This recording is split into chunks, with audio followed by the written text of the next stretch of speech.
வாழ்த்துக்களை தெரிவிக்கிறேன். சற்று நேர சிந்தனைக்காக உபாகமம் 8வது அதிகாரம் 2வது வசனத்திலிருந்து சில காரியங்களை நான் உங்களுக்கு முன்பதாக தியானிக்க விரும்புகிறேன்.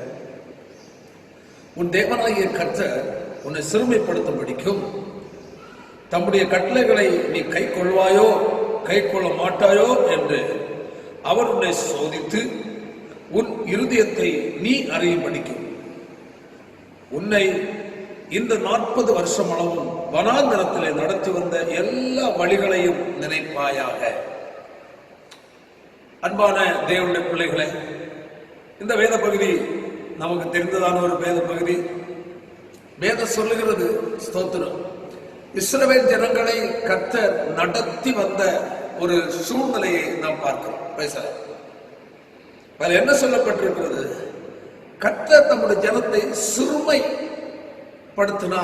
என்று சொல்லப்பட்டிருக்கிறது. சிறுமைப்படுத்தி அவருடைய கட்டளைகளை அவர்கள் கை கொள்ளுகிறார்களா கை கொள்ளவில்லையா என்பதை குறித்து அவர்களை சோதித்து அவர்களுடைய இருதயத்தில் உள்ளதை அவர்களுக்கு கர்த்தர் வெளிப்படுத்தி கொடுப்பதற்காக 40 ஆண்டுகள் வனாந்தரத்தை கர்த்தர் நடத்தி வந்தார். தேவனுடைய பிள்ளைகளுடைய வாழ்க்கையிலே அவர் எதிர்பார்க்கிற ஒரு ஆயத்தம் என்று ஒன்று இருக்கிறது.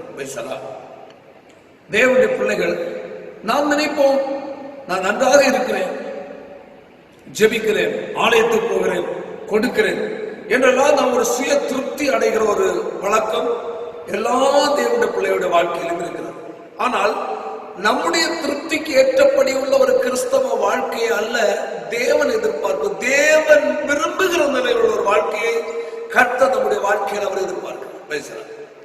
இஸ்ரவேல் ஜனங்களுடைய வாழ்க்கையில் அதுதான் வேதம் தான் சொல்லுகிறது. பேசினார், நீ அவருடைய கட்டளைகளை கை கொள்ளுவாயோ கொள்ள மாட்டாயோ என்று அவர் உன்னை சோதித்து உன் இருதயத்தில் உள்ளதை நீ அறியும்படி என்று சொல்லப்பட்டிருக்கிறது. நம்மை நாமே தெரியாமல் வாழ்கிறோம். பேசலாம், நமக்கு எல்லாம் அனுகூலமான நன்மைகளாக நமக்கு இருக்கும் போது நாம் திருப்தியாய் சந்தோஷமா இருப்போம். ஆனால் தேவன் அப்படி அல்ல அவர் எதிர்பார்ப்பார். எல்லா சூழ்நிலைகளையும் நாம் எப்படி இருக்கிறோம்?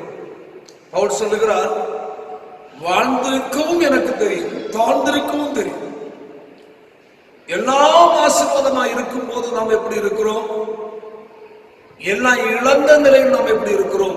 ஒன்றுமில்லாத சூழ்நிலை நாம் கட்டெடுத்தா எப்படி இருக்கிறோம் என்பதை நாம் நம்மை குறித்து புரிந்து நம்மள் ஆயத்தப்படுத்த வேண்டிய பகுதிகளை ஆயத்தப்படுத்துவதற்காக தேவன் அப்படிப்பட்ட சூழ்நிலை நமக்கு அனுமதிக்கிறார். பேசுறார். அதனால சொல்ல, கை கட்டளையை கை கொள்ளுவாயோ கை கொள்ள மாட்டாயோ என்று நீ அறியும்படி பேசலாம். காரணம், தீர்மானம் நாம் பெரிதாக எடுப்போம். ஆண்டவரே, நான் அதை செய்வேன் இதை செய்வேன் என்றெல்லாம் நம்ம எடுப்போம். தேவனிடம் கேட்கும் போது, ஆண்டவரே எனக்கு அந்த வல்லமை வேண்டும், வரங்கள் வேண்டும், நான் இப்படிப்பட்ட ஒரு நபராக இருக்க வேண்டும் என்றெல்லாம் நம்மை குறித்து பெரிய பெரிய தீர்மானங்கள், பெரிய பெரிய ஒரு எதிர்பார்ப்பின் ஒரு வாழ்க்கைகள் நாம் எடுத்த நாட்கள் உண்டு. பேசலாம். ஆனால் அவைகளை நம்முடைய வாழ்க்கையை நிறைவேற்றுவதற்காக தேவன் சில சூழ்நிலைகள் வழியாய் நம்மை நடத்தி செல்கிறார். காரணம் என்ன? அந்த சூழ்நிலை தான் நம்மை நாம் விரும்புகிற, நாம் தேவனிடத்தில் கேட்ட, நாம் எதிர்பார்த்த அந்த மேன்மையான அனுபவத்தை அடைவதற்கு நம்மை உருவாக்குவது. சூழ்நிலைகள் நம்மை உருவாக்குகிறது. வேதமாகத்தான் அங்கு நாம் பார்க்க முடிகிறது. நம்முடைய இருதயத்தில், உன்னுடைய இருதயத்தில் உள்ளதை நீ அறிய வேண்டும். எதற்காக? உன்னிடத்தில் இப்படிப்பட்ட குணங்கள் இருக்கிறது, நீ இதை அறிந்து விட்டுவிடு. பேசலாம். நீ இந்த மாதிரிப்பட்ட சிந்தைகள், உன்னுடைய வாழ்க்கையில் இப்படிப்பட்ட செயல்கள் இருக்கிறது, இவைகளை நீ விட்டுவிடு என்று நம்முடைய இருதயத்துக்குள் மறைந்திருக்கிற காரியத்தை நமக்கு வெளிப்படுத்துவதற்காக தேவன் சில சூழ்நிலைகளை நம்முடைய வாழ்க்கையில் அவர் அனுமதிக்கிறார். பாருங்கள், சங்கீத புஸ்தகத்துக்கு நமக்கு தெரிந்ததான ஒரு நபரை நான் உங்களுக்கு சொல்லுகிறேன். சங்கீதம் அதனுடைய 105வது சங்கீதத்தில் பார்க்கும்போது, சங்கீதம் 105 17 முதல் 19 வரை உள்ள வசனத்தை நாம் பார்க்கும்போது அங்கு ஒரு நபரை குறித்து அங்கு சொல்லப்பட்டிருக்கிறது. 17வது வசனத்திலிருந்து ஒரு சில வசனங்கள். அவர்களுக்கு முன்னாலே ஒரு புருஷனை அனுப்பினார். யோசேப்பு சிறையாக விற்கப்பட்டான். அவன் கால்களை விலங்கு போட்டு ஒடுக்கினார்கள். அவன் பிராணன் இரும்பில் அடைப்பட்டிருந்தது. கர்த்தர் சொன்ன வார்த்தை நிறைவேறும் அளவும் அவருடைய வசனம் அவனை புடமிட்டது என்று சொல்லப்பட்டிருக்கிறது. வேதத்தில் அருமையான ஒரு வசனத்தை பாருங்கள். கர்த்தர் சொன்ன வார்த்தை நிறைவேறும் அளவும் அவருடைய வசனம் அவனை புடமிட்டது. அவனை புடமிட்டது. வேதம் சொல்லுகிறது, அதாவது அக்கினி பொன்னை புடமிடுகிறது. வேதம் சொல்ற சோதனை நம்மை புடமிடுகிறது. பேசலாம். ஒரு தேவனுடைய பிள்ளை வாழ்க்கையில ஒரு புடமிடுதல். அவர் யோபு சொல்லுகிறார், சோதித்த பின் சுத்த பொன்னாய் விளங்குவேன். நான் என்னுள்ளதான கரைகள் நீங்கி பேசலாம். தேவன் விரும்பாத காரியங்கள் எல்லாம் என்னை விட்டு விலகி தேவன் விரும்புகிற ஒரு நபராய் நான் விளங்குவேன் பேசலாம். அதுதான் அதனுடைய அர்த்தம். அதான் இங்கு சொல்லப்பட்டிருக்கிறது. கர்த்தருடைய வார்த்தை நிறைவேறும் அளவும் அவருடைய வசனம் அவனை புடமிட்டது. யோசேப்பை கர்த்தருடைய வசனம் புடமிட்டது. ஒரு தகுதியின் நிலையை அடைவதற்காக அவனை புடமிட்டது. தேவன் அவனுக்காக எகிப்தில் ஒரு நல்ல ஒரு சிங்காசனத்தை கர்த்தர் ஆயத்தப்படுத்தி வைத்திருக்கிறார்.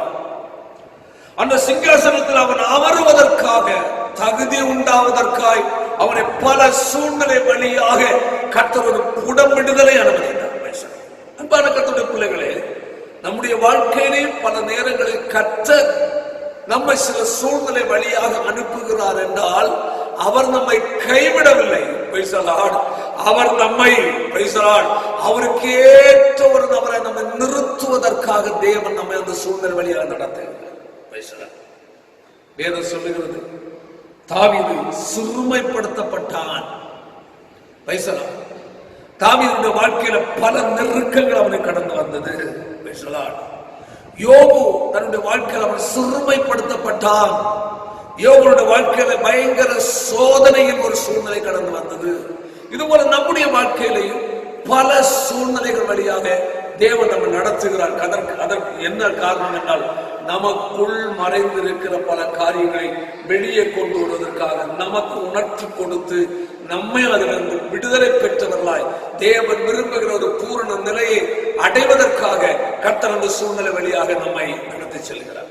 இஸ்ரவேல் ஜனங்களுடைய வாழ்க்கையில் நாம் பார்க்கும்போது சங்கீதத்தில் 78வது சங்கீதத்தில் பார்க்கும்போது அங்கு அவர்களை குறித்து அழகான ஒரு சில சம்பவங்களை அங்கு நாம் பார்க்க முடியும். 78வது சங்கீதத்தில் பார்க்கும்போது அதனுடைய 10ஆம் வசனம் நமக்கு இப்படி சொல்லுகிறார். 78:8 வசனத்தை நாம் வாசிக்கும் போது, ஒன்று அந்த 10 வாசித்து விட்டு 8 நான் வாசிக்கிறேன். 10வது வசனம் வந்தாது, அவர்கள் தேவனுடைய உடன்படிக்கையை கை கொள்ளாமலும் அவருடைய கட்டளையின்படி நடக்க சம்மதியாமலும் என்று சொல்லப்பட்டார்கள். பாருங்க, அந்த இடத்துல அருமையான ஒரு வார்த்தை. அவர்கள் தேவனுடைய உடன்படிக்கையை கை கொள்ளாமலும் அவருடைய கட்டளையின்படி நடவாமலும் நடக்க சம்மதியாமலும் என்று சொல்லப்பட்டிருக்கிறது. அவர்கள் தேவனுடைய உடன்படிக்கையை அவர்கள் கை கொள்ளவில்லை. நம்ம அங்காவது முதலாவது வாசித்தோம், நீ கர்த்தருடைய கட்டளையை கை கொள்ளுவாயோ கொள்ள மாட்டாயோ என்று நம் உபாகமத்தில் என்று நாம் வாசித்தோம். பேசலாம். அதான் இங்கு சொல்லப்பட்டிருக்கிறது. அங்கு அருமையான காரியத்தை நாம் பார்க்கணும். கர்த்தருடைய கட்டளை கை கொள்ளுவாயோ கை கொள்ள மாட்டாயோ என்று நீ அறியும்படி நாம் எப்படி இருக்கிறோம், கேட்ட வசனத்தின்படி வாழ்கிறோமா, கேட்ட வசனத்தை கை கொண்டு வாழ்கிறோமா என்று நம்முடைய வாழ்க்கையை ஒன்று சரிப்படுத்துவதற்காக தேவன் சூழ்நிலைகளை பாருங்கள் சொல்லப்பட்டிருக்கிறது. அதுல தேவனுடைய உடன்படிக்கையை கை கொள்ளவில்லை. ஒன்று, அவருடைய கட்டளையின்படி அவர்கள் நடக்கவில்லை. இஸ்ரவேல் ஜனங்களுடைய வாழ்க்கையில் இருக்கிற ஒரு பெரிய ஒரு தோல்வி. தேவனுடைய பிள்ளைகள் ஏன் இவைகளை நமக்கு கர்த்தர் சுட்டி காட்டுகிறார் என்றால் பிரைஸ் தி லார்ட், நம்மை சரிப்படுத்துவதற்காக. Price the Lord. நம்ம முதலாவது வாசிப்போம், அதனுடைய 8வது வசனத்தை வாசிக்கும் போது இருதயத்தை அவர்கள் செவ்வாய்ப்படுத்தவில்லை, தேவனை உறுதியாய் பற்றிக் கொள்ளவில்லை. 8ஆம் வசனம் 78:8 வாசிக்கும் போது இருதயத்தை செவ்வாய்ப்படுத்தாமலும் தேவனை உறுதியாய் பற்றிக் கொள்ளாமலும் இருந்த முரட்டாட்டமும் கலகம் உள்ள சந்ததியாகிய தங்கள் பிதாக்களுக்கு அவர்கள் ஒப்பாகதபடிக்கு இவைகளை கட்டளையிட்டார்கள் சொல்லப்பட்டிருக்கிறது. அவருடைய மனதில் பாருங்கள், இருதயத்தை செவ்வாய்ப்படுத்தவில்லை, தேவனை உறுதியாய் பற்றி கொள்ளவில்லை. இருதயத்தை செவ்வாய்ப்படுத்தாத காரணத்தினால் தேவனை உறுதியாய் அவர்கள் பற்றி கொள்ள முடியவில்லை. இருதயத்தில் என்ன இருந்தது? இஸ்ரவேல் ஜனங்கள் எகிப்தை விட்டு மிக சந்தோஷத்தோடு ஆடல் பாடலோடு வந்தார்கள். அதனுடைய யாத்ரா புஸ்தகத்தை பார்க்கும் போது ரொம்ப அருமையான பாடல்களோடு கூட அவர்கள் கடந்து வந்தார்கள். ரொம்ப மகிழ்ச்சி. செங்கடலை கடக்கும் போது பெரிய ஒரு சந்தோஷம், பாடலோடு கடந்து வந்தார்கள். மிரியாம் தன்னுடைய அவளும் ஸ்திரீகளோடு கூட அவளும் நடனம் ஆடினாள், பாடினார்கள், தேவனை புகழ்ந்தார்கள் என்றெல்லாம் வேதத்தை நாம் பார்க்க முடியும். ஆனால் இங்கு சொல்லப்பட்டிருக்கிறது, அவர்கள் எகிப்தை விட்டு வந்தார்கள், அவர்களுக்குள் எகிப்து இருந்தது. எகிப்தை விட்டு சரீர பிரகாரமாய் வந்து விட்டார். சரீர பிரகாரமாய் அவருடைய வாழ்க்கை வனாந்தரத்தில் கடந்து வந்து கொண்டிருக்கிறார்கள். அவருடைய பயணம், நாங்கள் கானானுக்கு போகிறோம், பாலும் தேனும் ஓடுகிற கானான் என்று அவர்கள் சொல்லிக் கொண்டு போகிறார்கள். சரீர பிரகாரமாய் எகிப்தை விட்டு மிக அதிகமான தூரம் வனாந்தரத்தில் வந்து விட்டார்கள். அவர்கள் பேசுவது, அவர்கள் நடந்து கொள்வது எல்லாமே, நோக்கம் எல்லாம், போகிற பயணம் எல்லாமே கானானை நோக்கி தான் சென்று கொண்டிருக்கிறார்கள். ஆனால் வேதம் சொல்லுகிறது, ஆனால் அந்த இருதயத்தை செவ்வாய்ப்படும் காரணம் எகிப்தின் குணங்கள், எகிப்துக்குரிய சிந்தைகள் அவர்களுக்குள்ளே நிரம்பி இருந்தது. தேவனுடைய பிள்ளைகளாகிய நாம் இந்த கடைசி நாட்கள் இவர்களை நாம் யோசிக்க வேண்டியது மிகவும் அவசியமா இருக்கிறது. அதான் சொல்லப்பட்டிருக்கிறது, அவர்கள் இருதயத்தை செவ்வாய்ப்படுத்தவில்லை, சரீர பிரகாரமாய் எகிப்தை விட்டு வந்தார்கள். எகிப்தின் சிந்தை, எகிப்தை குறித்த காரியங்கள் எல்லாம் அவர்களுக்குள்ளே இருந்தது. அதனால் என்ன நடக்கிறது? தேவனை உறுதியாய் பற்றிக் கொள்ளவில்லை, கர்த்தரிடத்தில் உறுதியாய் இல்லை. வேதத்தில் இன்னும் நாம் பார்க்கும் போது கர்த்தர் ஸ்தோத்திரம், 78வது சங்கீதத்தினுடைய 18ஆம் வசனத்தை நாம் வாசிக்கும் போது அங்கு அழகாக ஒன்று சொல்லப்பட்டிருக்கு, தங்கள் இச்சைக்கேற்ற போஜனத்தை கேட்டார், தங்கள் இருதயத்தின் தேவனை பரீட்சை பார்த்தார். அப்போ எகிப்தின் காரியங்கள் தான் இருதயத்தில் நிரம்பி இருந்ததான இச்சை, ஆசைகள், உலக பிரகாரமான இச்சைகள், பாவ எண்ணங்கள், பலவிதமான காரியங்கள் இருதயத்தை நிரம்பி இருக்கிறது. அதான் சொல்லப்பட்டிருக்கிறது, இச்சித்தார்கள், தேவனை பரீட்சை பார்த்தார்கள் என்று சொல்லப்பட்டிருக்கிறது. அதனுடைய 21ஆம் வசனத்தை நாம் வாசிக்கும் போது தேவனை அவர்கள் விசுவாசிக்கவில்லை, சந்தேகம், தேவனுடைய வார்த்தையை அவர்கள் கை கோடுகிறதான ஒரு மனப்பக்குவம் இல்லை, தேவனை அவர்கள் விசுவாசிக்கவில்லை. கிறிஸ்தவ வாழ்க்கை என்பது விசுவாசத்தில் தொடங்கி விசுவாசத்தில் ஓடி விசுவாசத்தில் முடிப்பது. பாதியில் நம்முடைய சிந்தை அங்கேயும் ஒரு காரணம், சோதனைகள், போராட்டங்கள், வாழ்க்கை கஷ்டங்கள் நமக்கு எதிராக கடந்து வரும்போது நம்முடைய சிந்தனைகள் வேறுபட்டு கடந்து போய்விடுகிறார். அதனால் சொல்லப்பட்ட அதையால் கர்த்தர் அதை கேட்டு கோபம் கொண்டார். அவர்கள் தேவனை விசுவாசியாமலும் அவருடைய ரட்சிப்பை நம்பாமலும் போனார். எவ்வளவு ஒரு பயங்கரமான ஒரு சம்பவம் பாருங்கள். தேவனை அவர்கள் விசுவாசிக்கவில்லை. நம்மை அழைத்த தேவனை விசுவாசிக்காமல் கிறிஸ்தவ வாழ்க்கை வெற்றிகரமாய் வாழ முடியாது. எபிரேயர் 11ஆம் அதிகாரம் 6ஆம் வசனத்தில் விசுவாசம் இல்லாமல் தேவனுக்கு பிரியமா இருப்பது கூடாத காரியம். அப்போ தேவன் உண்டு என்று ஒரு விசுவாசிக்க வேண்டும். இரண்டாவது, அவரை தேடுகிறவர்களுக்கு அவர் பலன் அளிக்கிறார் என்று விசுவாசிக்க வேண்டும். ஆமென். இங்கு இஸ்ரவேல் ஜனங்களுக்கு தேவனிடத்தில் விசுவாசம் இல்லாமல் இருந்தது. 78ஆம் சங்கீதத்தினுடைய 37ஆம் வசனத்தை வாசிக்கும் போது அவர்கள் இருதயம் அவரிடத்தில் நிலைவரப்படவில்லை.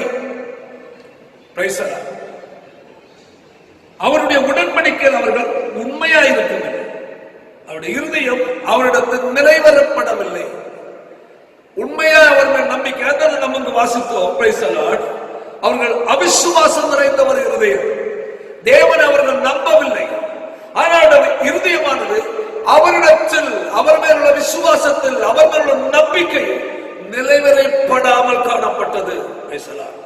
இதை குறித்து 1 கொரிந்தியர்ல பார்க்கும் போது 10வது அதிகாரத்தில் மிக அழகாக சொல்லப்பட்டிருக்கிறது. 1 கொரிந்தியர் இஸ்ரவேல் ஜனங்களுடைய இருதயத்தில் இருந்ததான குணங்களும் அதனால் அவர்களுக்கு ஏற்பட்டதான கஷ்டங்கள், தீமை, நஷ்டங்களும், விளைவுகளும், இழப்புகளையும் குறித்து அழகாக சொல்லப்பட்டிருக்கிறது. Price the Lord.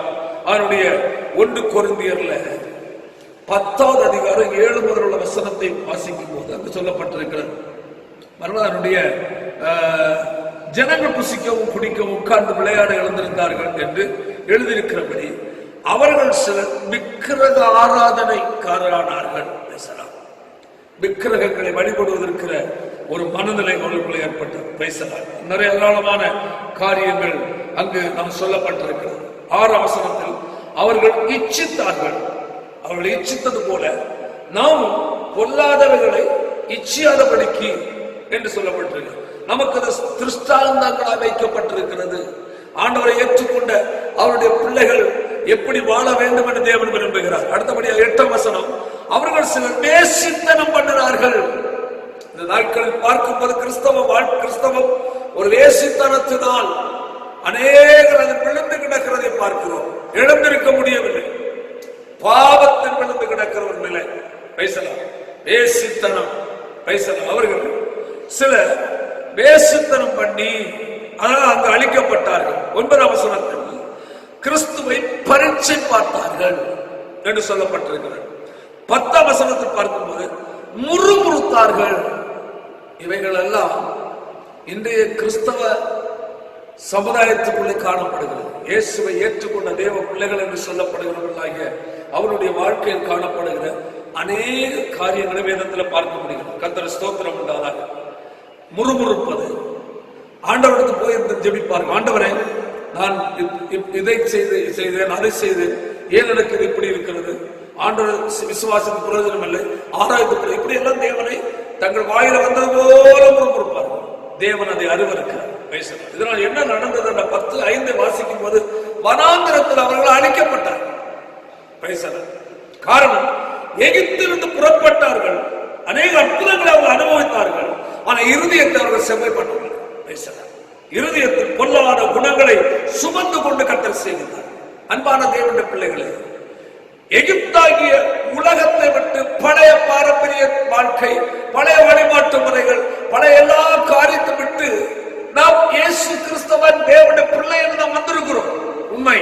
இயேசுவை ஏற்றுக்கொண்டோம், ஞானஸ்நானம் எடுத்தோம், பரிசுத்தத்தை பெற்றோம், சபைக்கு வந்திருக்கிறோம். உண்மை. அல்லேலூயா. ஆனால் இருதயத்துக்குள் இருக்கிறவைகளை விடவில்லை. இருதயத்துக்குள் பொறாமைகள், எரிச்சல்கள், பலவிதமான இச்சைகள், ஆசைகள், வேசித்தன எண்ணங்கள், தகாத எண்ணங்களினால் இருதயம் நிரம்பி இருக்கிறது. வெற்றிகரமாய் ஓட முடியவில்லை. பல நேரங்களாக தடுமாறி விடுகிறார். அதுதான் பவுல் சொல்லுகிறார் எபிரேயர்கள் நிருபத்தில் பார்க்கும்போது 12ஆம் அதிகாரம், ஆகையால் மிகமோடியத்திலான சாட்சிகள் நம்ம சூழ்ந்து கொண்டிருக்க பாரமான யாவற்றை நம்மை சுற்றி நெருக்கி நிற்கிற பாவத்தை தள்ளிவிட்டு விசுவாசத்தை துவக்கிறவரும் முடிக்கிறவருமாய் இருக்கிற இயேசுவை நோக்கி நமக்கு நியமித்திருக்கிற ஓட்டத்தில் பொறுமையோடு ஓட கடவுள் சொல்லப்பட்டிருக்கிறார். ஆமென். ஹல்லேலூயா. மேகமூட்டத்திலான சாட்சி நம்மை சூழ்ந்து கொண்டிருக்கிறது. பாரமான யாவற்றை நம்மை சுற்றி நெருக்கி நிற்கிற பாவம் எல்லாம் நாம் விட்டு வந்ததான காரியங்கள், விட்டு வந்த பாரம்பரிய செயல்கள் எல்லாமே நம்ம சுத்தி தான் நின்று கொண்டிருக்கும். ஏதாவது வழியில் இந்த நபருக்குள் ஏற முடியுமா, இந்த நபரை எனக்கு அடிமைப்படுத்த முடியுமா என்று சத்துரு சதித்திட்டம் திட்டுவார். தேவனுடைய பிள்ளை வேதாந்தத்தோடு தெளிந்த புத்தி உள்ளதா இருக்கும். விழித்திருங்கள். ஏனெனில் உன் எதிராளியாக பிசாசவன் கட்சிக்கிற சிங்கம் போல எவனை விழுங்கலாமோ என்று வகை தேடி சுற்றி தெரிகிறான். பேசலாம். யாரை ஏமாற்றலாம், யாரை தன்முகம் கொண்டு வரலாம். மெதுவாக தான் ஒரு தேவனுடைய பிள்ளை அவன் பக்கம் எழுப்பான். திடீரென்று ஒரு தேவனுடைய பிள்ளை பாவம் செய், தவறு செய், சிகரெட்டு குடி, தண்ணி அடி அல்லது வேற ஏதாவது செய்யணும்னு சொல்லி கொண்டு விட்டா யாரும் செய்ய மாட்டாங்க. அந்த நிலைக்கு கொண்டு போகணும். கொஞ்சம் கொஞ்சமாய் இந்த நாட்கள் அதற்குரிய சாத்தான் செயல்படுவதற்கு ஈஸி. அவன் செயல்படுகிற ஒரு சூழ்நிலை இப்போ உண்டு. காரணம் என்ன? சபை கூடி வருகிற ஆராதனை இல்லை. கேட்கிற வசனங்கள் சரியா நேருக்கு நேர் வசனங்கள் கேட்க முடியாத சூழ்நிலை. நம்முடைய வாழ்க்கை அப்படியே ஒரு விதமாக போய்கொண்டிருக்கிறது. வீட்டில் அதிகமான நேரங்கள் இருக்கிறோம். பல நண்பர்களோடு அதிகமான நேரத்தை செலவிடுகிறோம். அந்த நேரம் நம்முடைய கண்களை முன்பதாக எது வருவதென்றால், டிவியில் பல காரியங்கள் வந்து கொண்டிருக்கிறது. மொபைல்ல பலவிதமான காரியங்கள் நமக்கு எதிராக வந்து கொண்டிருக்கிறது. அன்பான தேவனுடைய பிள்ளையே, இந்த நேரத்தில் மிகவும் தெளிவாக இருக்க வேண்டும். தேவன் சொல்லுகிறது, உன்னுடைய இருதயத்தின்பதை நீ அறியும்படிக்கு என்று கர்த்தர் வேதத்தில் உபாகமத்தில் 8ஆம் அதிகாரத்தில் நாம் பார்த்தோம். பேசலாம். ஆமென். இருதயத்தில் இருக்கிறதை நீ அறிய வேண்டும். உனக்குள் மறைந்திருப்பது என்ன? சத்துருவான பழைய காரியங்கள், நீ உன்னை விரும்பி செயல்பட்டுக் கொண்டிருந்தான பல காரியங்களை உனக்கு முன்பதாக கொண்டு வந்து உன்னை அந்த நிலைக்கு வழிநடத்துவதற்காக சத்துரு சதி திட்டமாக செயல்பட்டுக் கொண்டிருப்பான். டிவியில் எப்போ அநேக சீரியல் என்று ஒன்று இருக்கிறது. சீரியலை பார்க்கிறதற்கே அநேக நேரத்தை செலவிடுவார். அன்பான தேவனுடைய பிள்ளையே, அதற்கு பதில் 1ஆம் சங்கீதம் 1ஆம் வசனம் சொல்லுகிறது, துன்மார்க்குடைய ஆலோசனை நடாமலும் பாவியோட வழி நில்லாமலும் பரியாசக்கார உட்கார்விடத்தில் உட்காராமலும் என்று கர்த்தர் வேதம் நமக்கு எச்சரிக்கிறது. பேசலாம். துன்மார்க்குடைய ஆலோசனை டிவியில் பார்க்கும் போது துன்மார்க்கத்தனமான காரியங்கள், துன்மார்க்க ஆலோசனை நடாமல் பாவியோட வழி நில்லாமலும் மனநிலை இருதயம் பாவிகள் செயல்பட்டுக் கொண்ட நாடகங்கள், அந்த கதைகள் மத்தியிலே உடைய இருதயம் பதிந்து நிற்கிறது. பரிகாசக்கார உட்காரும் இடத்தில் உட்காராமலும் வேத அங்கு டிவியில பார்க்கும்போது 100 அவர்கள் தான். இருதயத்தின் மனநிலை அந்த இடத்தில் நின்று கொண்டிருக்கிறது. பேசலாம். 1ஆம் சங்கீதம் 1ஆம் வசனத்தை விட்டு வெளியே அந்த வசனத்திற்கு விலகி வாழ சத்துரு செயல்படுவார். சீரியல் வழியை பல காரியங்கள் பார்ப்பது, பல தவறான போதனைகள், பலவிதமான செயல்கள், தேவனுக்கு ஒரு சிந்தை அற்றவர் மனிதனாய், தேவனை தேடுகிற ஒரு எண்ணமற்ற ஒரு மனுஷியாய் உன்னை சத்துருவான கொஞ்சம் கொஞ்சமாக இழுக்க முயற்சிக்கிற ஒரு சூழ்நிலை எது என்றால் டெலிவிஷன், மொபைல்ல பல காரியம் பேசலாம். அவைகளெல்லாம் கொஞ்சம் கொஞ்சமாய் தேவனை விட்டு பிரிக்கும். உங்களை நீங்கள் சோதித்து பாருங்கள். தனியாக நீங்கள் ஜெபிக்கிற நேரத்தில் உங்களுக்கு பழையது போல தேவனுடைய சமூகத்தை ருசிக்க முடிவதில்லையே, ஆவியில் கழிவர முடிவதில்லையே, கர்த்தரோடு உறவாட முடிவதில்லையே, ஒரு திருப்திகரமாய் ஜெபிக்க முடிவதில்லையே. ஒரு நாள் அப்படி அல்லவா?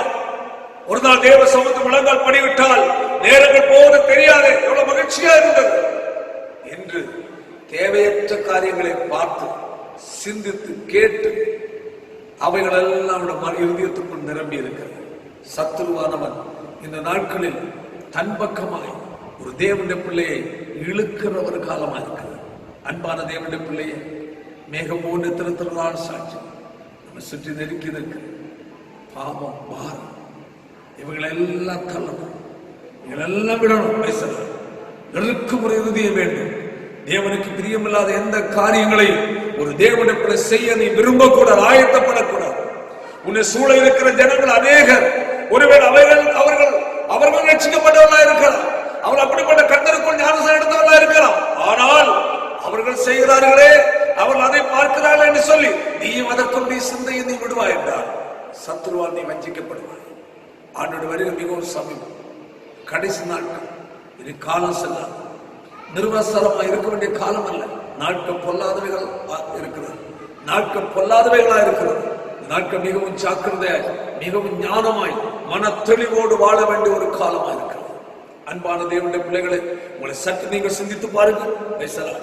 வேதமாய்தான் சொல்லுகிறது, தம்முடைய ஜனத்தை கட்ட சிறுமைக்கு ஒப்பு கொடுத்தார். கட்டளை கை கொள்வாயோ கை கொள்ள மாட்டாயோ என்று உன்னுடைய இருதயத்தில் இருக்கிறது நீ அறியணும். எதற்காக? தேவன் விரும்புகிற நிலையில் உன்னை கொண்டு நிறுத்துவதற்கு, இருதயத்துக்குள் மறைந்திருக்கிற காரியங்களை நமக்கு கர்த்தர் வெளிப்படுத்தி அவைகளை விட்டு ஒரு பூரண நிலைக்கு நேராக கடந்து செல்வதற்காக தேவன் நம்ம சில சூழ்நிலை வழியாக நம்ம வழி நடத்துகிறார். அன்பான தேவனுடைய பிள்ளை, கர்த்தர் வார்த்தை கேட்கிற உங்கள் வாழ்க்கையை ஒரு சிந்தித்து பாருங்கள். நீங்கள் எப்படி இருக்கிறீர்கள்? இந்த கிறிஸ்தவ வாழ்க்கை எப்படி? இஸ்ரவேல் ஜனங்கள் எகிப்தை விட்டார்கள். வனாந்தரத்தில் கானானுக்கு நேராக பயணமாய் போகும்போது இருதயத்தில் எகிப்தின் காரியங்கள் உள்ளே மறைந்திருந்தது. பல சூழ்நிலை கடந்து போகும்போதுதான் அந்த பழைய காரியங்கள் வெளியே வர ஆரம்பித்தது. தேவ சமூகம்ல ஒப்பு கொடுப்போமா? ஒரு புதிய மனுஷனாய், புதிய மனுஷியாய், புதிய தீர்மானத்தோடு ஒரு முன்னோக்கி கடந்து செல்ல நம்மளை ஒப்பு கொடுப்போம். எல்லாரும் செபிப்போம். நல்ல பிதாவே, நல்ல வேலைக்காய் ஸ்தோத்திரம். இன்றைய நாளிலும் கேட்ட வசனத்துக்கு முன்பாக எங்களை ஒப்பு கொடுக்கிறோம்.